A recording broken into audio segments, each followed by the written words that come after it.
¿Y qué tal? ¿Cómo les va? Sean muy bienvenidas y muy bienvenidos a otro programa especial Descifrando el Coronavirus. Y seguimos en Cuba porque nos interesa muchísimo platicar con los científicos cubanos, los que están dirigiendo el desarrollo y la producción de vacunas, y no solo vacunas, sino todos los insumos médicos que se utilizan para el enfrentamiento a la COVID-19. Y miren, hoy tenemos aquí en este estudio improvisado en el Instituto Finlay justamente a la directora del Centro de Ingeniería Genética y Biotecnología de Cuba, el CIGB, que es la doctora Marta Ayala Ávila. Doctora Marta, tenía muchos deseos de poderla entrevistar. Ustedes tienen en sus manos la vacuna Abdala y también la Mambisa, que es una de las pocas nasales que hay en el mundo. No sé si es la primera, ya no nos dirá, pero es una de las pocas. Y bueno, me llama mucho la atención el hecho de que ustedes no se dedican solamente a la producción de vacunas, hacen muchísimas otras cosas ahí en el CIGB. El Centro de Ingeniería Genética y Biotecnología es un centro fundado en 1986 por Fidel Castro. Y es un centro que, como su nombre lo dice, utiliza los procesos de la ingeniería genética, o sea, la modificación de los genes, y también los procesos biotecnológicos, que es cuando uno produce medicamentos útiles para el ser humano a través de utilizar microorganismos, ¿no?, que se modifican por la ingeniería genética. Como bien decía, la tradición de nuestro centro en la producción de vacunas data desde los años 90, cuando a partir de establecer prioridades del sistema de salud cubano con la parte biofarmacéutica, el problema de la hepatitis B o la infección por el virus de la hepatitis B era un problema en Cuba, había una alta incidencia en la población cubana y también debíamos proteger a nuestros niños. ¿Fue su primera vacuna? Esta es la primera vacuna de uso humano que produce el Centro de Ingeniería Genética y Biotecnología, y para ser realmente fieles a la información, el Centro de Ingeniería Genética y Biotecnología produce el ingrediente farmacéutico activo, y en encadenamiento con otros centros de la propia BioCuba Pharma, bueno, se termina lo que se llama la etapa final de producción, en este caso la vacuna recombinante contra la hepatitis B. Se termina su proceso de fabricación en el Centro Nacional de Biopreparados. Por eso se lanzaron en este desafío de producir vacunas contra la COVID-19, que al final de cuentas es una enfermedad producida por un virus y que ha generado toda esta pandemia que se está viviendo en tiempo real, no es algo que ya existía y de pronto. Y bueno, ¿qué es? ¿De qué se trata? ¿De osadía, valentía? ¿Cómo surgió la idea? Nosotros teníamos todos, digamos, los saber hacer, el personal, el recurso humano calificado, altamente calificado, teníamos nuestras plantas de producción y teníamos un conocimiento en el área de investigación y desarrollo lo suficientemente solidificado como para que nuestros investigadores en ese momento dejaran sus proyectos de investigación y se concentraran en el principal problema que se avisoraba iba a tener la humanidad. ¿Cuándo supieron que podían desarrollar una vacuna contra la COVID-19? Es que desarrollar vacunas para nosotros es, digamos, el como pan de cada día. Sí, a ver, el CIGB tiene, además de la vacuna recombinante contra la hepatitis B, tiene también la vacuna pentavalente. Es una vacuna que protege para 5 antígenos, que además es una vacuna que es un ejemplo de integración. 2 de los componentes se producen aquí en el Instituto Finlay, el tétano y la pertussis. Parte de otro componente que se termina en el CIGB se producen también entre las dos instituciones, que es la vacuna contra el hemófilo influenzae. Entonces la hepatitis B se produce en el CIGB. Entonces, como ve, es una cooperación para producir una única vacuna, pero en cada uno de esos componentes hay una vacuna en sí, encierra en sí una vacuna. Entonces también en los laboratorios estamos trabajando en proyectos para desarrollar vacunas contra el dengue, vacunas contra enfermedades crónicas del hombre como el cáncer, que es un enfoque interesante porque es el principio de la inmunoterapia activa. Ahora, doctora Marta, es bien sabido que ustedes no solo dieron con esta vacuna, que es la Abdala, sino, y de eso vamos a hablar más adelante, sino también tienen medicamentos que entran dentro del cuadro de atención o el protocolo para el enfrentamiento de la COVID. ¿Cuáles son estos medicamentos y qué función tienen? Tenemos los interferones. Yo diría que el interferón es como la molécula fundacional de la biotecnología moderna contemporánea, porque la biotecnología es muy antigua, es tan antigua como el hombre. El queso es biotecnología, el vino es biotecnología. Yo me estoy refiriendo a la biotecnología moderna, contemporánea, la que utiliza la ingeniería genética, otras tecnologías que se han ido desarrollando en el tiempo. El interferón en Cuba, o sea, obtener el interferón data del año 81. ¿Y para qué se usa ese interferón? Es un antiviral, de hecho la palabra lo dice, interfiere, es una molécula que producimos nosotros mismos ante las infecciones respiratorias, es nuestra primera defensa natural ante una infección respiratoria, los interferones, que no solamente es una familia de moléculas, y en este caso se empezaron también a obtener información de que este virus tenía un mecanismo que en lugar de inducir la expresión del interferón, realmente disminuía por algún mecanismo que tenía la presencia del interferón en los tejidos que él infectaba. Entonces en China recibimos también la noticia que desde la empresa mixta que nosotros tenemos en Changchun, Chang'an, que las autoridades de salud estaban solicitándole a nuestra empresa mixta el interferón cubano que se fabrica allí para ser utilizado en los pacientes que estaban sufriendo la COVID. ¿No? Yo recuerdo haber leído algo de eso. Sí, sí lo usaron. Entonces, por supuesto que inmediatamente hicimos balance de nuestros inventarios y de la posibilidad que también, proponiéndole a las autoridades de salud en Cuba, se pudiera utilizar el interferón. Y bueno, el interferón está en el protocolo de actuación cubano desde sus inicios, y tenemos nosotros evidencias, algunas se han publicado de conjunto con Salud Pública, de cómo en sus inicios controló mucho que los pacientes que sufrían de COVID pudieran pasar a estados graves y críticos. Utilizándolo, ¿en sus inicios? Ya no. Sí, yo digo en sus inicios, digamos, en los inicios se propusieron varias estrategias de actuación, porque estábamos tratando de ver cómo hacíamos la mejor variante de protocolo.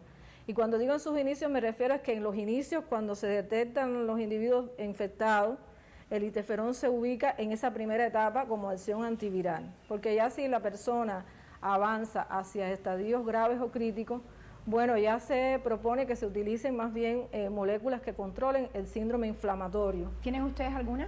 Sí, cómo no. O sea, el ¿Cuál? síndrome inflamatorio, que en su momento se habló mucho de la tormenta de citocina, nos dio la oportunidad nosotros también en la carpeta de proyectos que tenemos, que son alrededor de 54 proyectos que van dirigidos a diferentes enfermedades que sufre el hombre, y también tenemos en el área agropecuaria.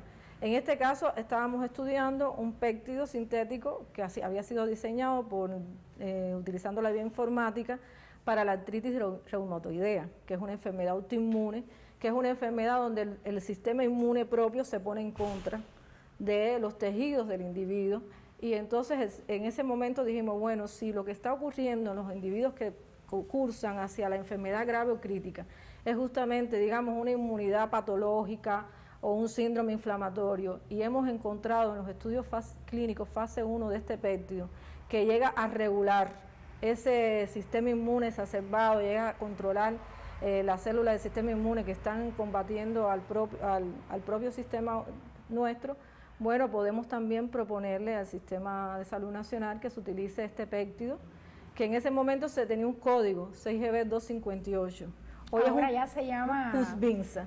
Hoy es Husvinza. Este péptido se empezó a utilizar en las unidades de terapia intensiva de los hospitales que en esos momentos estaban tratando la COVID. ¿Evolucionaron rápidamente? A las primeras 24 horas evolucionaban, empezaban a sentirse muy bien, sobre todo los pacientes graves, también los críticos, salvo en los pacientes graves un 86% de sobrevida, en los pacientes críticos más del 76%, pero después fue evolucionando el uso de este péptido porque la seguridad también es extraordinaria, fue ganando confianza en la comunidad médica cubana, y entonces pasamos a la etapa de utilizarlo en los pacientes moderados, porque en la pandemia habíamos ido aprendiendo en tiempo real, claro. Y entonces nos dimos cuenta, con toda la información de la literatura internacional y lo que estaba ocurriendo en la propia Cuba, que si uno ya identificaba a un paciente que era SARS-CoV-2 positivo, estaba desarrollando los síntomas de la enfermedad, pero venía con muchas comorbilidades,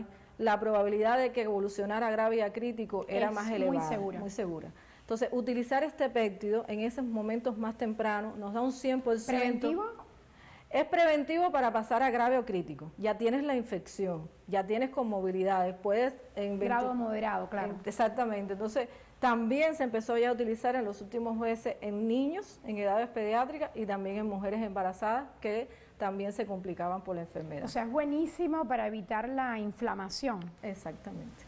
Es muy interesante eso, doctora. ¿Y este Jusvinza se comercializa hoy en día o es solo para uso de Cuba? Algunos países utilizaron, solicitaron utilizarlo en sus pacientes también, y en el caso de México realmente también hicimos un estudio clínico, fase 1-2 con el Hospital Siglo XXI. ¿Qué otro aporte? Nosotros en el desarrollo propio de nuestro centro hicimos estudios clínicos donde comparamos cómo la utilización ya sea del interferón alfa 2B solo o de esta mezcla de dos interferones podía también ayudar en negativizar más rápido, porque también estábamos interesados en ver cómo esta propiedad antiviral ayudaba a que, por ejemplo, las personas pudieran ser dadas de alta más tempranamente en los centros de aislamiento. Reducir los tiempos de hospitalización, importantísimo. Entonces, después, como la vida es muy rica y no hemos podido, pero la pandemia no nos da tregua ni nos permite perder tiempo, se desarrolló una formulación nasal del interferón alfa-2 recombinante, que en este caso se denomina nasalferón, que digamos, diciéndolo en buen cubano, ha sido un caballo de batalla, porque en las últimas etapas, cuando la cepa delta entró en Cuba y muchas personas se contagiaban y había que tomar decisiones sobre los protocolos de actuación y ya habíamos avanzado en el proceso de vacunación masiva, bueno, el nasalferón se convirtió en una herramienta muy importante para el ingreso domiciliario, para la atención sin necesidad justamente de incluso estar positivo, pero sí sospechoso, y entonces era una manera también preventiva de que las personas no continuaran contagiándose. Además de que se hicieron estudios clínicos también que demostraron su seguridad y que movían los marcadores moleculares que debía mover. Pero el enfoque es muy interesante porque justamente se protegía al individuo por la vía de entrada que no es agresiva, además. Exactamente. Entonces, también es un medicamento que incluso estamos evaluando, porque esperamos todos que pase la pandemia. Pero infecciones respiratorias agudas vamos a sufrir siempre. Entonces, el nasalferón es un producto que puede quedarse para el tratamiento de las enfermedades respiratorias agudas y lo vamos a demostrar también en estudios clínicos que estamos diseñando. ¿Cuál fue el momento más difícil de toda esta etapa que han vivido? Debido al bloqueo, Cuba no puede salir a comprar estos carísimos medicamentos para combatir la COVID, para el tratamiento. Y los científicos cubanos encontraron estos péptidos y estos medicamentos. ¿Cuál fue la etapa más difícil? Es difícil decir si una etapa fue difícil. Son momentos que se trazan, digamos, estrategias, hipótesis y uno reconoce que hay un riesgo, pero creo que lo que nos animó fue, primero, la confianza en que por más de 30 años los centros de la biotecnología y la industria farmacéutica cubana le están entregando salud al pueblo cubano, porque no es ahora que Cuba tiene que enfrentar el bloqueo, ni es ahora que Cuba tiene que desarrollar sus propios medicamentos. O sea, es algo que está, digamos, nosotros corre en nuestra sangre. Y da un orgullo tremendo saber que uno puede aportar, y te podría decir incluso que ha sido una oportunidad para los jóvenes que están en nuestros colectivos científicos, tecnológicos y productivos. Pero, ¿cómo les afecta en el día a día? Digamos, cuando ustedes decidieron, sí, vamos a hacer vacunas, ¿cómo les fue? ¿Cómo consiguieron las cosas para desarrollarlas? Bueno, a ver, el bloqueo a la industria nuestra o a nuestro centro es algo que siempre ha estado presente. Desde las manifestaciones más, digamos, que más puede entender alguien, que es que no podemos comprar en el mercado natural nuestro, que es en Estados Unidos, donde las cosas el más cercano, además. Nos saldría más cercano, más que natural, es donde nos saldría más barato y tenemos que irnos a comprar a regiones más distantes, donde además la intermediación en esa compra van encareciendo los productos. También cómo se nos pueden bloquear determinados proveedores que son tradicionales y un buen día son, digamos, asimilados por una empresa, una compañía que tiene acciones en Estados Unidos y ya nos dicen que, bueno, somos muy buenos clientes, tenemos muy buenas relaciones, pero ellos tienen que cumplir sus reglas. Hasta que también podamos tener bloqueado un sitio internet porque el IP sale de Cuba, hasta que se solicite un artículo científico y no se publique. Entonces, digamos que tenemos también nuestras herramientas para combatir el bloqueo. Y eso no nos detiene, porque si nos detuviera no hubiéramos podido estar conversando tú y yo hoy aquí, ¿no? Le propongo hacer una breve pausa y al regreso vamos a hablar de las vacunas que ha producido el 6GB, pero en particular de la Abdala, que ya ha sido aprobada en varios países. Muy pronto estamos de vuelta.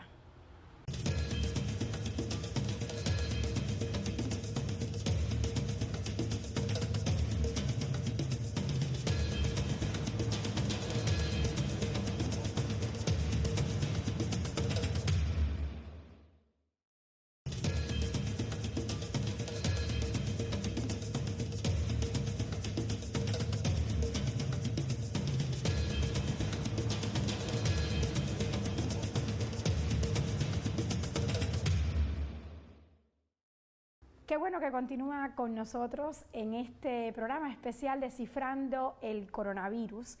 Y bueno, estamos platicando justamente con la directora general del Centro de Ingeniería Genética y Biotecnología de Cuba, el 6GB. ¿Qué diferencia Abdala de otras? Bueno, Abdala es una vacuna que está basada en el dominio de unión, el archiconocido RBD, que también forma parte de nuestro vocabulario. Pero tiempo de pandemia. Para los no científicos. Bueno, el RBD son las siglas en inglés del dominio de unión al receptor. O sea, se sabe que este virus penetra la célula y la infecta a través del receptor del AC2 y este ha sido, digamos, la porción de la proteína S o Spike también en inglés, que es más se ha utilizado para el desarrollo de vacunas preventivas contra el virus SARS-CoV-2. Pues claro, el concepto es un concepto, digamos, bien conocido. Usted presenta al sistema inmune del individuo este dominio de unión como algo extraño, el sistema inmune del individuo debe entonces desarrollar toda su capacidad del sistema inmunológico, ya sea desarrollando anticuerpos o la respuesta celular T específica, y combatir entonces el virus, porque ya tiene una respuesta, ¿no?, contra una porción del virus que la va a reconocer cuando el virus entra a nuestro organismo. O sea, ¿la Abdala tiene una porción del virus activa? En este caso no, es una inactiva. proteína, o sea, es una proteína, o sea, el RBD es un pedacito de la proteína más grande que es el Spike, pero expresada además por técnicas de ingeniería genética en un vector de la levadura Pichia pastori, que es la que después se ponen unos fermentadores que pasaron de 50 litros a 300 litros, a 3000 litros, a producir esta proteína. No tiene nada del virus, no es infectiva, es proteína, pura proteína, y de aquí la purificamos con muy alto estándar. Son de las cosas que revisó COFEPRIS, cumpliendo las buenas prácticas de fabricación, y con esta proteína ayudada en un ayudante inmunológico ampliamente utilizado en humanos, que es el hidróxido de aluminio, bueno, formamos nuestra vacuna Abdala, la proteína RBD y el ayudante hidróxido de aluminio.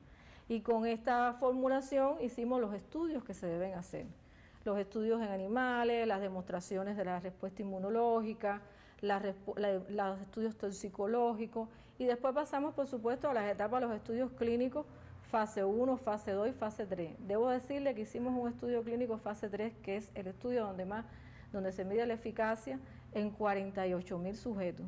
¿Y qué demostró? Y un estudio además a doble ciega controlado con placebo, o sea, un estudio muy riguroso.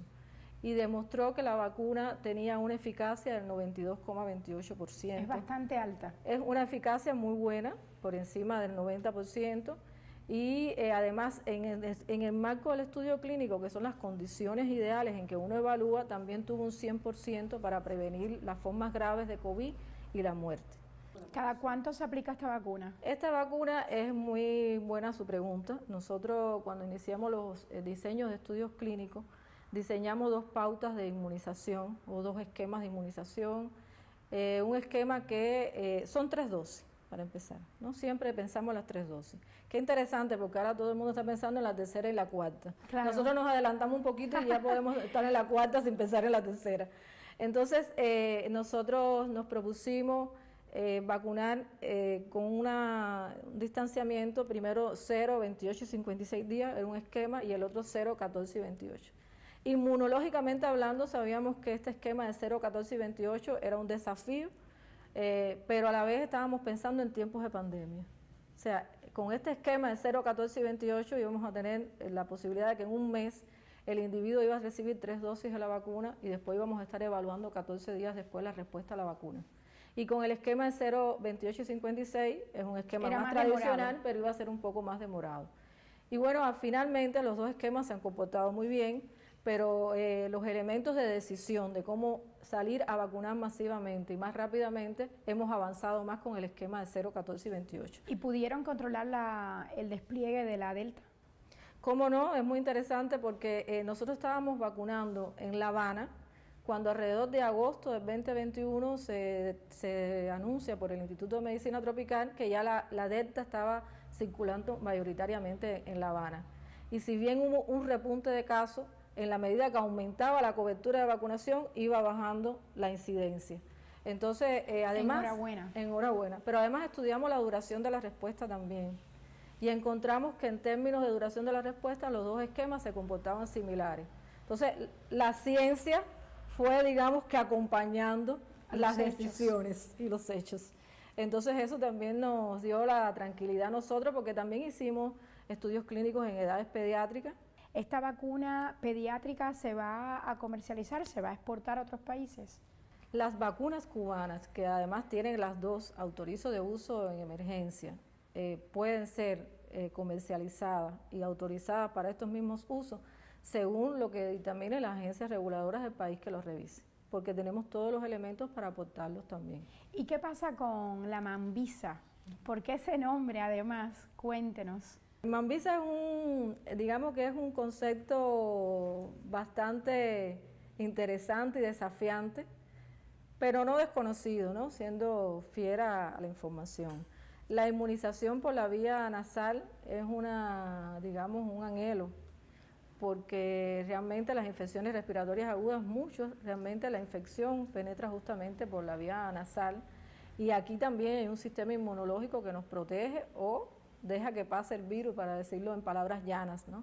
Entonces, te puedo contar ahora que Mambisa era como para nosotros la apuesta, porque conjugaba conceptos que habíamos venido trabajando hacía mucho tiempo en el 6GB, que era, bueno, el RBD o esta proteína que provenía de la proteína S, que la íbamos a obtener sin ningún problema, la íbamos a ayudar con hidróxido de aluminio, pero nosotros venimos trabajando hace más de 15 años con el concepto de la inmunización intranasal para la hepatitis B crónica. En el mundo hay muchas personas infectadas con la hepatitis B crónica y tenemos una vacuna registrada desde el 2015 que se llama Ebernasvac, que utiliza como concepto una proteína inmunomoduladora que la hemos estudiado mucho en el laboratorio, que es el antígeno del core, el antígeno de la nucleocálcida del virus de la hepatitis B, que tiene propiedades inmunomoduladoras, es capaz de estimular la inmunidad innata en las mucosas, y esta es la Mambisa, o sea, este antígeno de la nucleocálcida del virus de la hepatitis B, que tenemos muchas publicaciones incluso de su efecto, con nuestra RBD y la administración a partir de un spray intranasal. ¿Cuáles eran los desafíos de Mambisa? ¿Qué pasa con las vacunas tradicionalmente? Que uno se las administra a través de una inyección, ¿no? Ya sea sistémicamente, y después nos vamos al laboratorio, nos extraen sangre, se miden los anticuerpos, y este tipo de anticuerpos son IgG. Entonces, la inmunización mucosal demanda que uno demuestre que induce la principal inmunoglobulina que tiene que ver con esa respuesta, que es la IgA. Y entonces, además, demostrar lo que se induce en la mucosa, ya sea en la saliva, ya sea en la secreción nasal.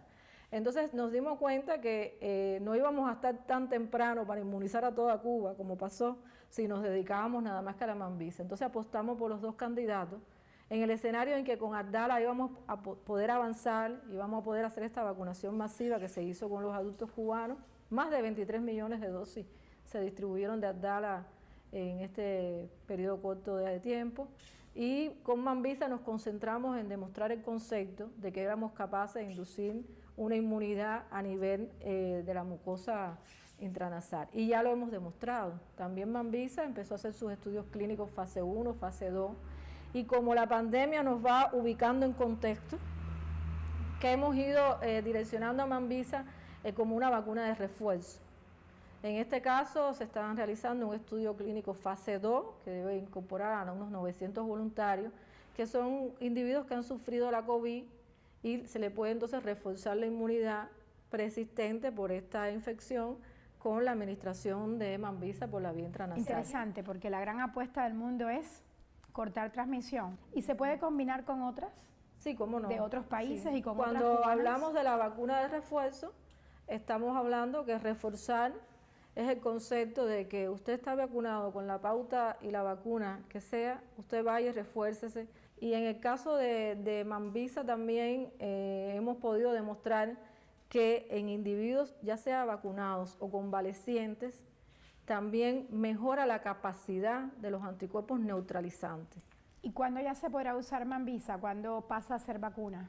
Nosotros estamos ya evaluando la inmunidad que induce Mambisa en los vacunados que han sido reforzados con Mambisa y estamos también concluyendo el estudio que se está haciendo en convalecientes. Con estos estudios podríamos entonces presentarnos ante la Agencia Reguladora Nacional, el CENME, para que también nos dé el autorizo de uso de Mambisa. ¿Estamos hablando de cuándo? Tiene que ser en el primer trimestre del año porque aquí no sobra tiempo.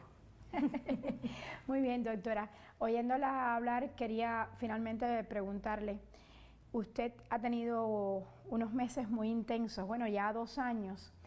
Cuando se va a su casa es un cubano más, tiene que vivir con las condiciones de otro cubano más.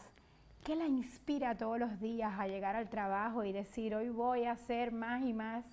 Bueno, mira, te voy a responder. ¿Cuál es su secreto? Tenemos el autorizo de uso de emergencia en Vietnam, en México, que recientemente nos dio, también Nicaragua, también Venezuela y San Vicente y Islas Granadinas.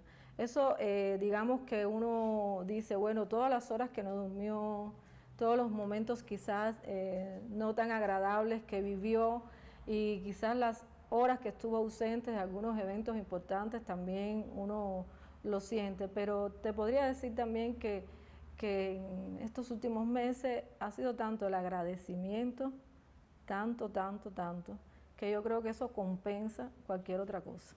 Yo también coincido con usted, porque la gente en Cuba está muy agradecida con lo que han hecho los científicos cubanos. Se siente en la calle, la gente te lo dice, y la gente se siente segura por estas vacunas.